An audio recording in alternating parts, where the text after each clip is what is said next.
And let's return to Bongiwe Zwane, my colleague, my co-anchor, out and about, playing dodgem cars and speaking to people at a shopping centre nearby. What are they saying, Bongiwe?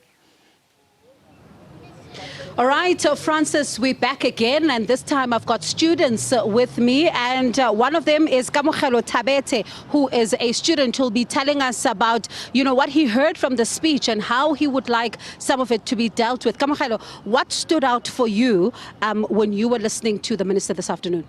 Well, today I heard about the threats of sentencing that was Joe Biden, or basically the USA was telling us about. But I feel like the alliance that we have with BRICS, I feel like that's the main thing that causes that issue, and they shouldn't really punish us for what's going on in Russia, because we legit are not fighting, we're not doing anything, so we don't want any threats or anything like that, because it's legit something we don't need. We're legit just living our lives here in South Africa, minding our own business. So Francis, Bongiwe is reacting to that threat that has been intercepted, that the US government says that they have picked up, that there may be an attack on large gatherings. Now, Bongiwe, before we even went live, you were talking to us about how load shedding also impacts you as a student as well as a South African. Yeah, load shedding is a big problem here in South Africa. I heard plans of them getting a new electrical plan going, but it must go faster, because like legit, load shedding, we can't study. We have to take breaks while studying, and that really does affect us as students, because you get that flow and then all of a sudden electricity is there. So I feel like that should be fixed really quickly. The government should legit try finding a way. There's hydropower, there's nuclear power. If they can find a way to get something going, it will be nice. All right, thank you very much, Bongiwe. Let's move on to Bongiwe, who is also joining us for this conversation. Bongiwe, for you, what stood out when it comes to some of what government is proposing, putting forward? I mean, they're talking about the possibility of maybe e-tolls being scrapped. Government is going to take over that debt. And then you're hearing about the issue of Eskom debt as well. The minister talking about how, load shedding remains a risk to a growing economy. So for you, what stood out? The thing that stood out for me was with e-tolls, it's been the thing that has been going on for some time, because the government didn't hire a South African company to make roads, because for the e-tolls and toll roads to be there, we're still paying the Australian government for building our roads. So it's killing us as South Africans, because we don't afford every day to be paying money when we go to other provinces and across the state. So yeah, we're still struggling with that issue. Okay. Yes. Thank you so much, Bongiwe. Do appreciate your time. That was Bongiwe as well as Bongiwe Zwane. Students, Francis, talking to us about, for them, the concern that is load shedding, e-tolls and all of that. And I'd like to squeeze in just a short one, Francis, as we talk about this intercepted threat that the US has now said that they've seen, and there is a possibility that a large gathering or gatherings in Sandton may be impacted at the weekend. How do you react to that? In a way, I feel like as South Africa, we shouldn't even be involved in any of the dealings between US or in Ukraine or Russia or whatever.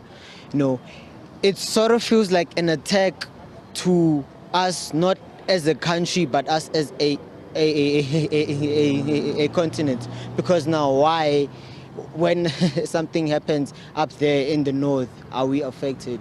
So they are saying, though, that there may be some terrorists that are planning something. They are warning their citizens not to go to Sandton, because they're saying they are picking up that some terrorists may be attacking. So it's them essentially warning us as South Africans and their citizens here. Okay. But it also seems a bit ominous. I don't know if it's friendly or not, but it seems a bit ominous. But we will see. We just have to wait for the weekend, see what happens, if something does happen or not. Okay. But yeah. Thank you so much for your time. Do appreciate it. And Francis, these are some of the views, and I want to see if I can be able to squeeze in just a little bit more people, if at all. If I can ask someone, hi sir, how are you? would you be able to come and talk to us? We're live on SABC.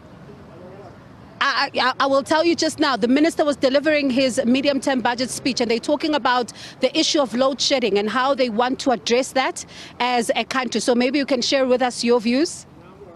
Okay, thank you so much. Now, Francis, a number of people here, this has been the picture, and I wish our viewers could see when we are trying to convince some of the people to speak to us. People are saying they're tired of the talking. They're tired of the talking, and for them, it almost feels like their concerns are falling on deaf ears, and saying that even if they come on camera, what is it going to change for them? Because they're still going to their homes and they do not have electricity. Others, Francis, off camera, even telling us that the biggest concern that they've got is an issue around municipalities, and the minister even saying that some of the municipalities are dysfunctional, and government is now going to try and put in some additional resources there, Francis, to be able to assist some of these particular ailing municipalities to be able to deliver some of these services. And people here saying that for them, they go back to that lived reality of municipalities that are not able to provide some of the services. You heard even, Francis, some of the people talking about potholes, saying that it's good to,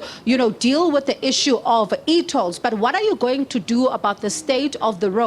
Because some of the roads that they're driving through are actually not safe, because some of the potholes, Francis, could even cause accidents themselves. So quite a lot, that we are hearing from people here on the ground, and as we are really trying to get a sense from some of them as what they were even getting. And interestingly, Francis, one gentleman even saying to us that he's not even going to comment because he didn't even bother watching the medium-term budget speech, because, policy statement, because for him, it really is not going to make much of a difference. So there's been quite a lot of varying views. Interesting that some of these views are coming through off camera, and one wishes that we could get them on camera. But Francis, this is where we leave it, and I'll see you shortly in studio.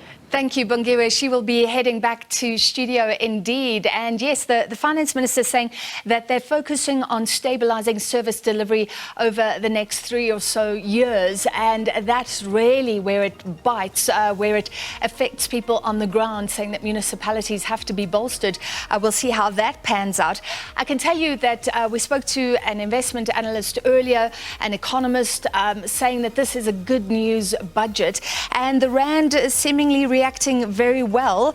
It's almost 8% stronger. So, of course, that is a mix of a weaker dollar. But it seems like this is being well received by the markets. We've been on the wrong side of 18 rand to the dollar. We're still above 18 rand, but heading to that level again. And maybe we'll go back down into the 17 rand levels. Thank you for being with us on The Full View. Lots more to come. Top of the hour, we'll bring you more analysis on the budget, and we will speak to 2 of the trade union federations, because this is a huge issue now that government seems bent on pushing through a 3% wage hike when they are currently at this very moment asking for 10%.